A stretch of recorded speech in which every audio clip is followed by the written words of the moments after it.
Welcome in Garat academy. तो आज हम 9th स्टैंडर्ड के अलजेब्रा का लेसन नंबर 5 सॉल्व करेंगे। वो लेसन है लीनियर इक्वेशन इन 2 वेरिएबल। तो इस लेसन के सारे एग्जाम्पल हमें बहुत सिंपल तरीके से सॉल्व करने हैं।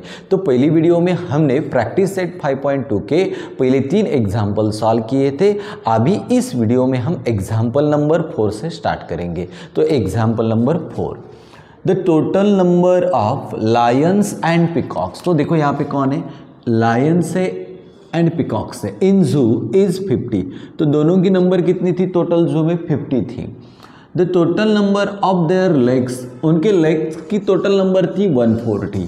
फाइंड द नंबर ऑफ, हमें क्या ढूंढना है? Find the number of Lions and peacocks. तो जू में कितने लायन से और कितने पिकॉक है ये हमें ढूंढना है। तो हमारे पास पिकॉक और लायन की नंबर नहीं है, तो हमें एज्यूम करनी पड़ेगी। तो कैसे स्टार्ट करेंगे? तो पिछली वीडियो में भी हमने कैसे एग्जाम्पल्स को सॉल्व किया था। तो देखो पहले let the number of Lions के नंबर को हम क्या करेंगे? नंबर ऑफ लायंस इन जू बी एक्स। तो लायंस जो भी जू में होंगे, जितने भी लायंस होंगे उसके लिए हम एक्स एज्यूम करेंगे। एंड उसके बाद कौन है? Peacocks be y. तो पहले हमने एज्यूम करके रखा, हमें ढूंढना है, क्या ढूंढना है? जू में कितने लायंस है और कितने पिकॉक से। तो लायंस के लिए हमने क्या एज्यूम करके रखा? एक्स। एंड पिकॉक के लिए क्या एज्यूम करके रखा? वाई।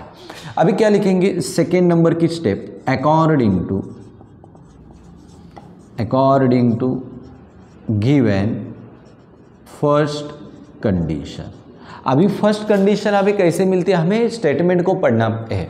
तो देखो ये statement, the total number of Lions के लिए हमने क्या एज्यूम करके रखा है? एक्स प्लस, एंड का मतलब होता है plus.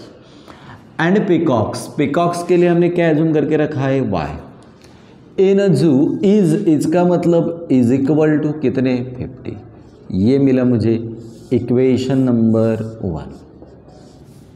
The total number of Lions के लिए हमने एक्स को एज्यूम करके रखा है। एंड का मतलब प्लस। एंड पिकॉक्स के लिए हमने वाई एज्यूम करके रखा है। इज का मतलब इज इक्वल टू एंड 50। तो आसानी से एग्जाम्पल ध्यान से पढ़ेंगे तो स्टेटमेंट हम आसानी से लिख सकते हैं। चलो, according to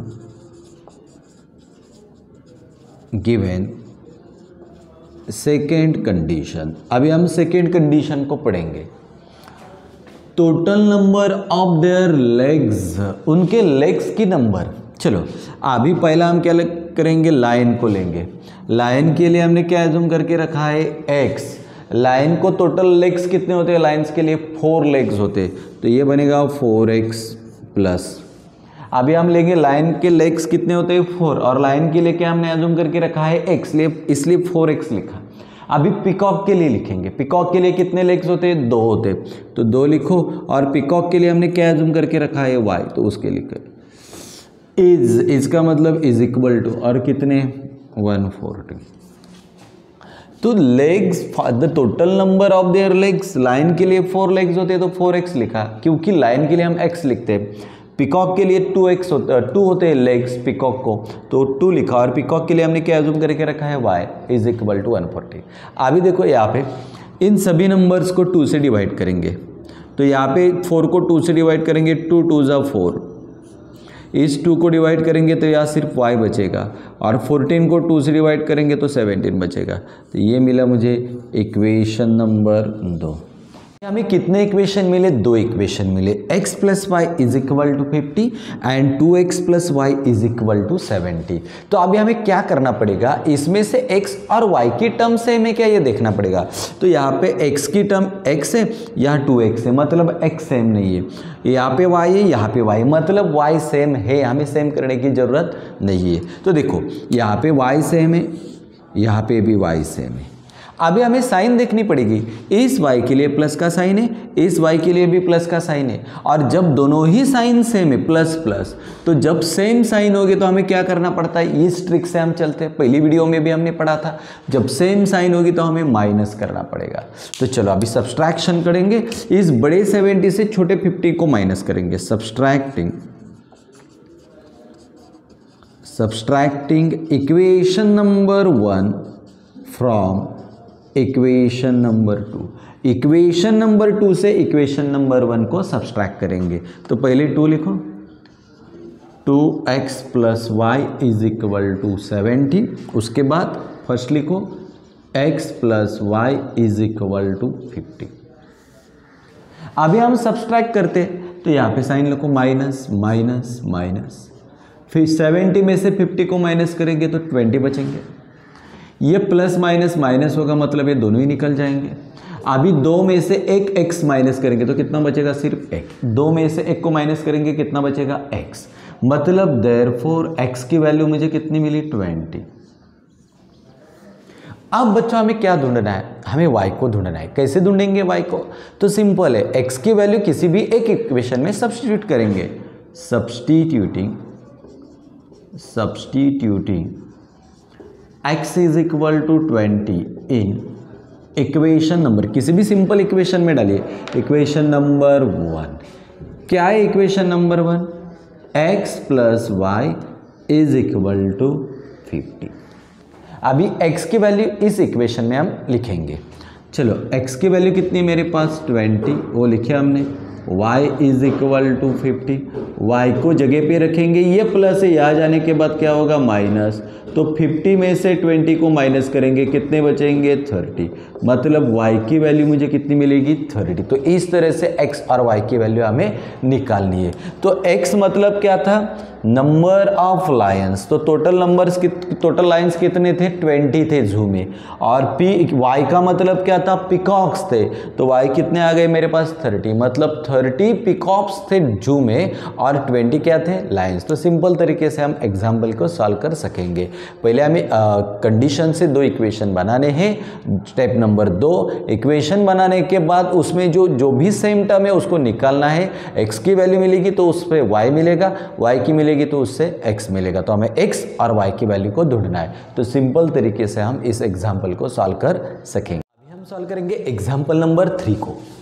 Sanjay has a fix monthly salary, there is an yearly increment of a fixed amount in salary. After 4 years his monthly salary was rupees 4500। हमें इस एग्जाम्पल में भी 2 अलग चीज़ें मिलती है। संजय को फिक्स मंथली सैलरी है और उस सैलरी में हर साल ईयरली इंक्रीमेंट होती है। 10 years his monthly salary become rupees 5400। find his original salary and yearly increment. तो संजय की ओरिजिनल सैलरी कितनी है और ईयरली इंक्रीमेंट कितनी, ये हमें ढूंढना है। तो चलो एग्जाम्पल को सॉल्व करेंगे। तो देखो Sanjay has a fix monthly salary, let fixed monthly salary be x. Fix monthly salary को हम x एज्यूम करेंगे एंड ईयरली इंक्रीमेंट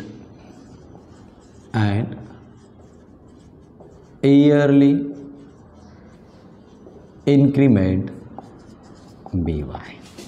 तो हमें 2 अलग चीज़ें यहाँ पे मिली। फिक्स मंथली सैलरी उसके लिए हमने x लिया और ईयरली इंक्रीमेंट इसके लिए हमने y लिया। अभी स्टेप नंबर 2, क्या step, according to given first condition। चलो अभी स्टेटमेंट को पढ़ना है। Sanjay has a fix monthly salary, उसकी मंथली सैलरी फिक्स है और इसके लिए हमने क्या अज्यूम करके रखा है, x plus yearly increment of fix amount in salary after 4 years। 4 मतलब 4 को लिखना है, 4 years ईयरली इंक्रीमेंट है। ईयरली इंक्रीमेंट के लिए हमने क्या अज्यूम करके रखा है, y। ही सैलरी वॉज का मतलब इज इक्वल टू कितनी बनती है, 4500। ये पहला इक्वेशन बना। स्टेटमेंट पढ़ा है, Sanjay has a fix monthly salary, monthly salary fix है और इसके लिए हमने x को एज्यूम करके रखा है तो x लिखा, फिक्स है इसलिए। अभी आफ्टर 4 years, 4 years मतलब 4 और ईयर्स ईयरली इंक्रीमेंट, इसके लिए हमने क्या एज्यूम करके रखा है y। तब कितना बनता है, 4500। Equation number 1। According to given second condition. अभी फिर पढ़ना होगा। आफ्टर 10 ईयर्स उसकी मंथली फिक्स सैलरी है, वो फिक्स ही है, एक्स, वो लिखना पड़ेगा हमें। संजय जब फिक्स मंथली सैलरी फिक्स है, वो एक्स ही लिखनी है। आफ्टर 10 ईयर्स 10 को लिखो और इंक्रीमेंट, ईयरली इंक्रीमेंट के लिए हम क्या लिखते हैं, y is equal to salary become कितनी बनेगी अभी 5400। Equation number 2। तो अभी कितने इक्वेशन मिले, 2। हमें 2 इक्वेशन मिली, इक्वेशन 1 और 2। हमें टर्म को सेम है क्या ये देखना है। यहाँ पे x है, यहाँ पे x है, मतलब टर्म सेम है, सेम करने की जरूरत नहीं है। तो यहाँ पे भी x है, यहाँ पे भी x है। अभी दोनों की साइन देखो, इसके लिए प्लस है, इसे साइन नहीं मतलब प्लस है, दोनों साइन सेम है। साइन सेम है तो हमें क्या करना पड़ेगा, सब्सट्रैक्शन। तो क्या करेंगे, इस बड़े नंबर से छोटे को माइनस करेंगे। Subtracting equation number 1 from equation number 2। इस 2 से 1 को माइनस करेंगे। ये पहला लिखना पड़ेगा, x plus 10y is equal to 4500। उसके बाद लिखो x plus 4y is equal to 4500। अभी हमें सब्सट्रैक्ट करना है, माइनस माइनस माइनस, 0 0, 4 में से 5 माइनस नहीं होंगे तो 14 में से 5 जाएंगे तो कितने बचेंगे, 9। उसके बाद देखो ये दोनों निकल जाएंगे। अभी प्लस माइनस माइनस बनेगा, 10 में से 4 को माइनस करेंगे तो कितने बचेंगे, 6। हमें 6y नहीं चाहिए, हमें सिर्फ y चाहिए। तो y को जगह पे रखेंगे, ये 6 मल्टीप्लाइड है, यहाँ आने के बाद डिवाइड होंगे।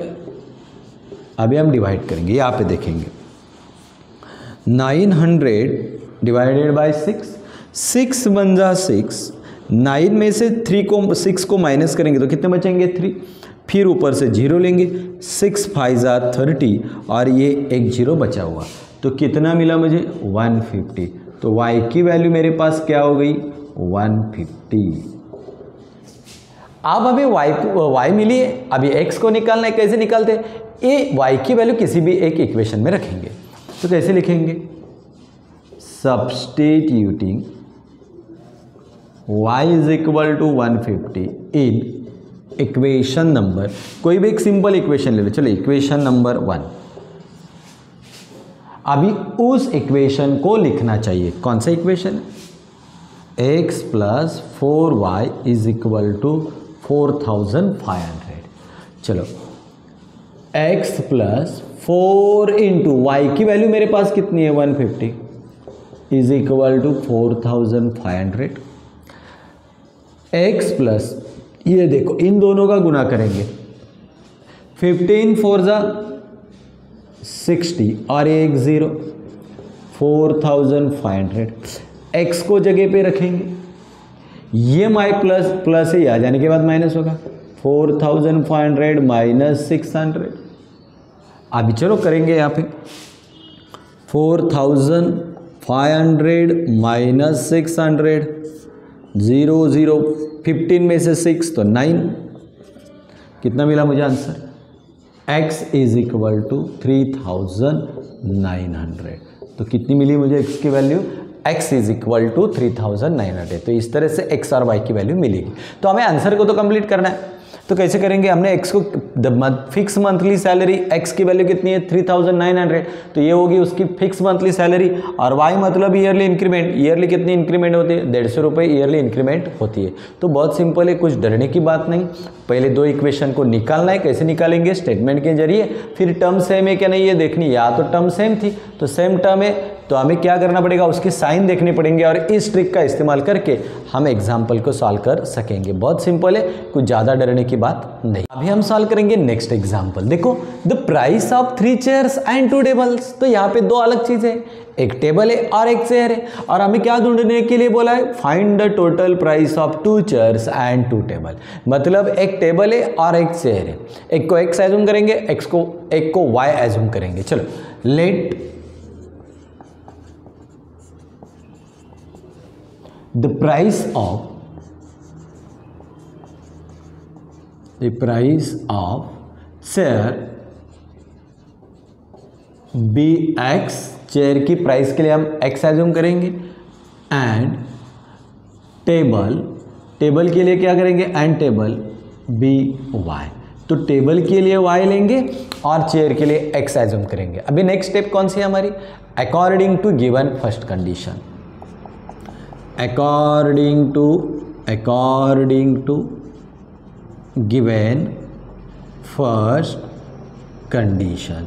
अभी हमें कंडीशन को पढ़ना है, कौन सी कंडीशन हमें देखी रखी, चलो। द प्राइस ऑफ थ्री के लिए 3 लिखेंगे, चेयर्स के लिए हम क्या लिखते हैं, एक्स प्लस 2, टेबल्स के लिए हम क्या लिखते हैं, वाई, इज का मतलब इज इक्वल टू क्या वैल्यू मेरे पास 4500। ये बना इक्वेशन नंबर 5, सिंपल इक्वेशन है।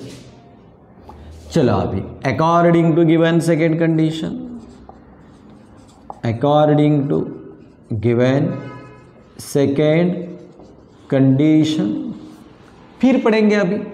द प्राइस ऑफ 5 चेयर्स के लिए हमने क्या लिखा है, एक्स प्लस, एंड 3 टेबल्स के लिए हमने क्या लिया है, वाई, इज का मतलब इज इक्वल टू कितनी देखी रखी है, 7000। ये मिला मुझे इक्वेशन नंबर 2। अभी क्या करना पड़ेगा, हमें इसे सेम करना पड़ेगा। तो हम y को सेम करेंगे, यहाँ पे 2y, यहाँ पे 3y। कैसे करेंगे, क्रॉस, यहाँ पे 3 है ना तो इसे 3 से गुना करेंगे, यहाँ पे 2 है ना इसको क्रॉस कर से इसे 2 से गुना करेंगे। देखो यहाँ पे 3 है और यहाँ पे 2 है, दोनों ही अलग है। तो हम क्या करेंगे, क्रॉस से गुना करेंगे। 3 है ना, 3 से फर्स्ट को गुना करेंगे, 2 है ना, 2 से सेकंड को गुना करेंगे, 3 से इसे गुना करेंगे, 2 से इसे गुना करेंगे, मतलब क्रॉस मल्टीप्लिकेशन करेंगे। जिसको सेम करना है उसी से। चलो ये लिखेंगे, मल्टीप्लाइंग इक्वेशन नंबर 1 बाय 3। चलो 3 into 3 = 9 plus 3 into 2 6y is equal to 45 और यहाँ पे 3। तो यहाँ पे करके देखेंगे, 45 इंटू 3 5 = 15, 3 4 = 12 एंड 13। तो कितना मिलेगा, 135। कितने जीरो है, 1 2। ये मिला मुझे इक्वेशन नंबर 3। मुझे सेम करना है, तो यहाँ पे तो 2y है, यहाँ पे 3y, इसलिए क्रॉस किया। 3 से इस इक्वेशन को गुना और 2 से इस इक्वेशन को गुना। 3 3 = 9, 3 2 = 6 एंड 45 इंटू 3 135। चलो अब ये लिखेंगे, मल्टीप्लाइंग इक्वेशन नंबर 2 बाय 2। चलो 2 5 = 10 प्लस 2 3 = 6 इज इक्वल टू, यहाँ पे 7 और यहाँ पे 2, 7 2 = 14, 1 2 3 1 2 3। ये मिला बच्चों मुझे इक्वेशन नंबर 4। अभी देखो कौन सेम हो गया, टर्म सेम हो गई है। अभी y की टर्म देखो, यहाँ पे 6y, यहाँ पे 6y, मतलब ये टर्म सेम हो गई है। अभी इनकी साइन देखो, इसे भी प्लस है, इसे भी प्लस है, साइन सेम है। सेम साइन के लिए हमें क्या करना पड़ता है, माइनस। इस बड़े नंबर से छोटे नंबर को माइनस करेंगे, मतलब सब्सट्रैक्टिंग इक्वेशन नंबर 3 को 4 से सब्सट्रैक्ट करेंगे। Equation number 3 from equation number 4। चलो 4 लिखो पहले, 10x plus 6y is equal to 14,000। उसके बाद 9x plus 6y is equal to 13,500 minus minus minus.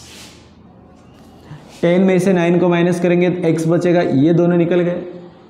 अभी देखो 0 0 और 500 बनेगा, मतलब therefore x is equal to 500। मुझे किसकी वैल्यू मिली, x की। अभी मुझे y की वैल्यू निकालनी है। ये वैल्यू है ना किसी भी एक इक्वेशन में पुट करनी होगी, तो कोई भी सिंपल इक्वेशन ले लो। ये लेंगे हम, substituting x is equal to 500 in equation number 1। चलो क्या इक्वेशन बने, 3x plus 2y is equal to 4500। अभी 3 इंटू एक्स की वैल्यू क्या है मेरे पास 500 plus 2y is equal to 4500। x की वैल्यू 3 इंटू एक्स की वैल्यू 500, ये 2y और ये ऐसे लिखा, 3 5 15 और ये 2 0, 2y इज इक्वल टू 4500। अभी देखो मुझे y को निकालना है, ये 2y को जगह पे रखेंगे, ये प्लस है, आ जाने के बाद माइनस होगा, 4500 माइनस 1500, यहाँ पे करेंगे हम 4500 माइनस 1500, देखो 0 0 0 और 3, कितने बचेंगे 3000। अभी मुझे सिर्फ y को निकालना है, ये 2 मल्टीप्लाइड है, यहाँ आने के बाद डिवाइड होंगे। अभी 3000 को हम 2 से डिवाइड करेंगे, 2 1 जा 2, 2 5 जा 10 और ये 2 0, मतलब कितने मिले हमें y की वैल्यू 1500। तो इस तरह से पहला इक्वेशन हमने निकाला, दूसरा निकाला, दोनों ही सेम नहीं थे तो उनको सेम किया, 3 और 4 से, 4 में से 3 को हम माइनस करेंगे तो x की वैल्यू मुझे मिली 500। इस वैल्यू को मुझे किसी भी एक इक्वेशन में डालनी है तो मैंने इक्वेशन नंबर 1 में डाली, 3x plus 2y is equal to 4500। अभी 3 इंटू एक्स की value 500, 2y is equal to 4500, 3 5 3 into 500 1500 plus 2y is equal to 4500। अभी ये प्लस यहाँ जाने के बाद माइनस 3000 मिलेंगे, y की वैल्यू मुझे कितनी मिली 1500। x एंड y की वैल्यू तो मुझे मिली है, लेकिन क्या फाइंड करना है, find the total price of 2 chairs. अभी कितने चेयर्स है 2 चेयर्स है, कितने चेयर्स है 2, 2, और चेयर्स के लिए हमने क्या एज्यूम करके रखा है x प्लस 2 टेबल्स, टेबल के लिए हमने क्या रखा है y, 2y। चलो अभी 2 इंटू एक्स, एक्स की वैल्यू मेरे पास क्या है 500 प्लस 2 इंटू वाई, वाई की वैल्यू मेरे पास क्या है 1500, 2 इंटू 5, 5 2 ज़ा 10 और ये 2 0, 15 इंटू 2, 15 2 ज़ा 30 और ये 2 0। अभी देखो 1000 प्लस 3000 दोनों की एडिशन करेंगे तो कितने बनेगी 4000 रुपीज़, मतलब 2 टेबल्स एंड 2 चेयर्स की प्राइस कितनी थी 400 रुपीज़। तो डरना नहीं है, प्रैक्टिस करेंगे तो आसानी से ये एग्जाम्पल भी हम सॉल्व कर सकेंगे। देखो दिमाग से चलना है, पहले 2 इक्वेशन बना के लेना है, इक्वेशन में x एंड y की टर्म सेम है तो सेम नहीं करेंगे, सेम नहीं है तो हमें सेम करनी पड़ेगी। जो हमने टर्म को सेम किए उसी का साइन देखेंगे, साइन सेम होगा तो माइनस, डिफरेंट होगा तो ऐड करेंगे, हमें x या y की वैल्यू मिलेगी और वही वैल्यू हमारा आंसर होगी। तो इस तरह से हम वर्ड एग्जाम्पल को भी आसान तरीके से सॉल्व कर सकेंगे।